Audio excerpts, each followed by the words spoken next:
Elara, a young girl with eyes as blue as forget-me-nots, skipped along the path. She hummed a happy tune. The path led to a forest. Trees stood tall and silent. Elara felt a little scared, but also excited. She took a deep breath and stepped inside. The sunlight faded. Shadows danced around her. The air smelled of pine needles and damp earth. Elara heard a whisper, then another. The trees were talking to each other. She held her breath and listened. The whispers were soft and gentle, like a lullaby. Elara felt a strange sense of peace. She wasn't scared anymore. The forest welcomed her. She smiled and ventured deeper into the woods. The path twisted and turned. Soon, Elara came to a stream.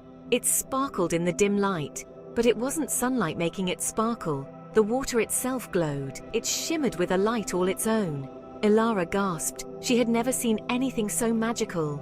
She knelt by the stream and cupped her hands. The water felt cool and refreshing. It pulsed with a gentle energy.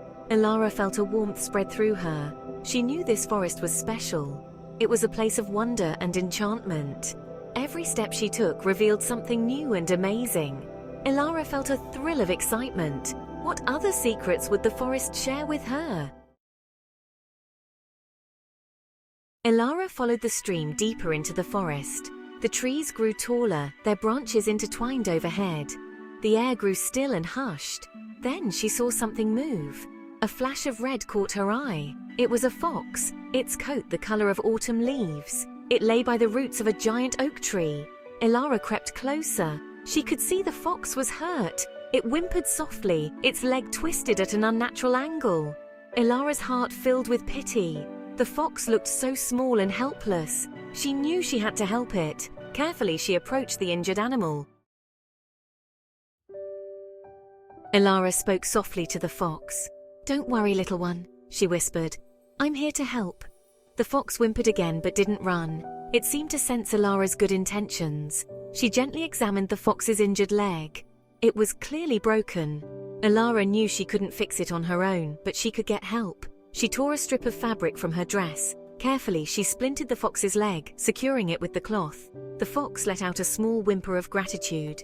Elara stroked its soft fur, comforting it. Section 5. The forest holds its breath. As Elara cared for the fox, a strange thing happened. The forest fell silent. The whispering trees hushed their voices. The rustling leaves stood still. Even the glowing stream seemed to dim its light. It was as if the entire forest was holding its breath, watching Elara. An expectant hush filled the air. Elara, too focused on the fox, didn't notice the sudden change. She finished bandaging the fox's leg and smiled. "There," she whispered. "That should help." The fox licked her hand, its eyes shining with gratitude. Section 6. The heart of the forest. Suddenly a light, brighter than any Elara had ever seen, filled the forest. It pulsed with a warm golden glow. Elara gasped and shielded her eyes. She looked around for the source of the light. There, in the very heart of the forest, stood a magnificent tree. Its leaves shimmered with silver, and its bark pulsed with the golden light. This was no ordinary tree. This was the heart of the forest. The light from the heart of the forest seemed to flow out, touching everything around it. It flowed over Elara, filling her with warmth and peace. She knew, with a certainty that came from deep within, that the forest was thanking her. Section 7. A gift from the woods. The golden light faded. The forest sighed and came back to life. The trees whispered again, their voices filled with approval. The stream sparkled brightly. The air buzzed with a happy energy. The fox, its leg healed, leapt to its feet. It nuzzled Elara's hand one last time, then bounded away into the woods. Elara watched it go, a smile on her face. As she turned to leave, she noticed something lying on the ground. It was a beautiful flower, its petals the color of moonlight. Elara had never seen anything like it before. She knew somehow that this was a gift from the forest. Section 8. The Whisper of the Wind. Elara carefully picked up the flower, its delicate scent filling the air. She held it close to her heart, feeling a deep connection to the forest. The trees whispered around her, their voices soft and kind. "You have a good heart," the wind seemed to whisper. "Thank you for your kindness." Elara smiled. She knew she would never forget this day or the magic she had experienced in the forest. As she made her way out of the woods, Elara took one last look back. The trees stood tall and proud, their branches reaching towards the sky. The forest was a place of wonder and magic, but most of all, it was a place of kindness.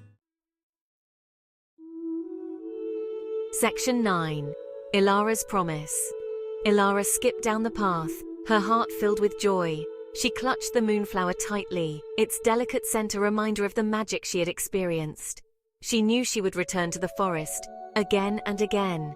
It held a special place in her heart, but more importantly, Elara carried the lesson of the forest with her. The forest had shown her the power of kindness, the importance of respecting nature. It was a lesson she would carry with her always. Elara made a silent promise to protect the forest and all its creatures. She would be kind to all living things, big and small. She would be a voice for the voiceless, a guardian of the natural world. Section 10. Our World, Our Forest. Elara's story is a reminder to us all. The world is full of wonder and magic even in the most unexpected places. But it's up to us to protect it.